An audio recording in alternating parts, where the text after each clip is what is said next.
उपस्थित माताओं, बहनों, बुजुर्गों, अभिभावकों, आज दशहरा के शुभ अवसर पर इस मैदान में हम लोग उपस्थित हुए हैं। तो ये दशहरा की जो पूजा है ये शक्ति की पूजा है। तो आज अगर हम लोग इस मंच से शक्ति की बात नहीं करेंगे तो सब कुछ निरर्थक है। अक्सर हम शक्ति के बारे में बताते हैं कि ये जो दशहरा दुर्गा पूजा है इसके पीछे की कहानी है कि एक बार राम और रावण के बीच युद्ध हुआ था और राम की सेना रावण की सेना के सामने बुरी तरह पराजित हो गई थी। तो जब पराजित हो गई तो प्रभु राम बहुत चिंतित हुए और एक पत्थर के टीले पर बैठे थे, बहुत उदास थे। तो हिम्मत करके जामवंत जी उनके पास आए, बोले प्रभु कोई बात नहीं है, आज रावण का दिन था, कल मेरा भी दिन होगा, कल हम पूरी शक्ति के साथ लड़ेंगे और हम जो है सो रावण के सेना को परास्त करेंगे। तो राम ने कहा कि जामवंत जी हमारी ये चिंता नहीं है कि हम आज परास्त हुए। आज युद्ध के मैदान में रावण नहीं लड़ रहा था, रावण के साथ शक्ति लड़ रही थी, भगवती लड़ रही थी।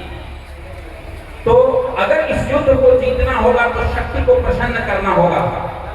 तो आगे की कहानी है कि हनुमान जी, जामवंत, जितने भी वानरी सेना थे, सब लोगों ने कहा कि प्रभु कोई बात नहीं है, आप शक्ति की पूजा कीजिए, कल से हम लोग लड़ाई लड़ेंगे।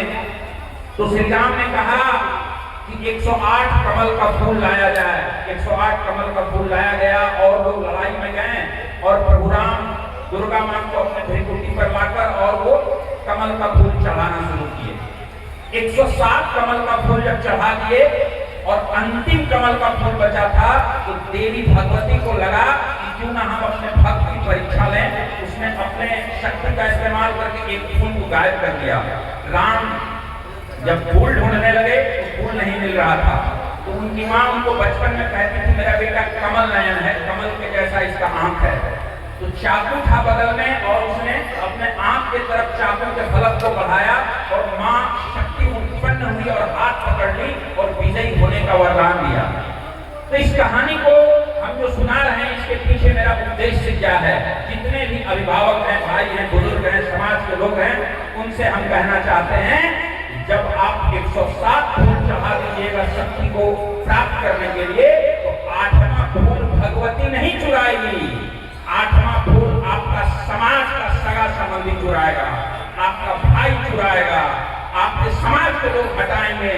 तो उस वक्त आप अपने बच्चों में इतनी शक्ति भरिए कि वो 8वां फूल अगर चुरा ले तो अपने आंख को भी चढ़ा के शक्ति को प्राप्त करे। यानी आंख को चढ़ाने का मतलब है वो आंख नहीं चढ़ाए, एक सिंबॉलिक है, मतलब अपने बच्चों के अंदर शक्ति का संचार करिए।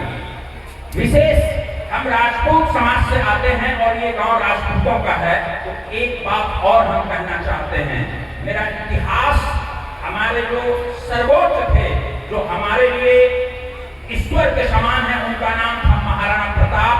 और चित्तौड़ पर जब जब संकट आया तो अपनों ने साथ नहीं दिया, दलितों ने, शोषितों ने, पिछड़ों ने। तो इस गांव के जितने भी मेरे समाज के लोग हैं उनसे मेरा विनम्र अनुरोध है कि अगल बगल के समाज के जो भी लोग आए, जिस समाज के आए, सर्व समाज के आए, उनको बढ़ के उनका स्वागत करिए, उनका सम्मान करिए, उनका आदर करिए।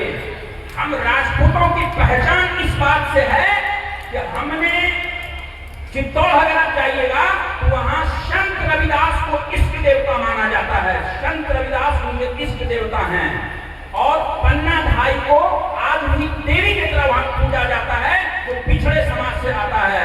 जब जब चित्तौड़ पर संकट आया, जब जब राजपूतों पर संकट आया तो दलित, शोषित, पिछड़ों ने साथ दिया।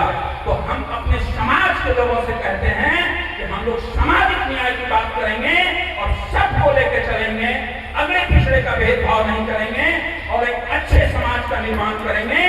और इस दुर्गा पूजा के अवसर पर हम मां भगवती से अनुरोध करते हैं, ये राक्षसी रूपी जो सिस्टम है, थाने का दलाली, ब्लॉक का दलाली, जिले का दलाली, इसको हम लोग आने वाले समय में नष्ट करेंगे।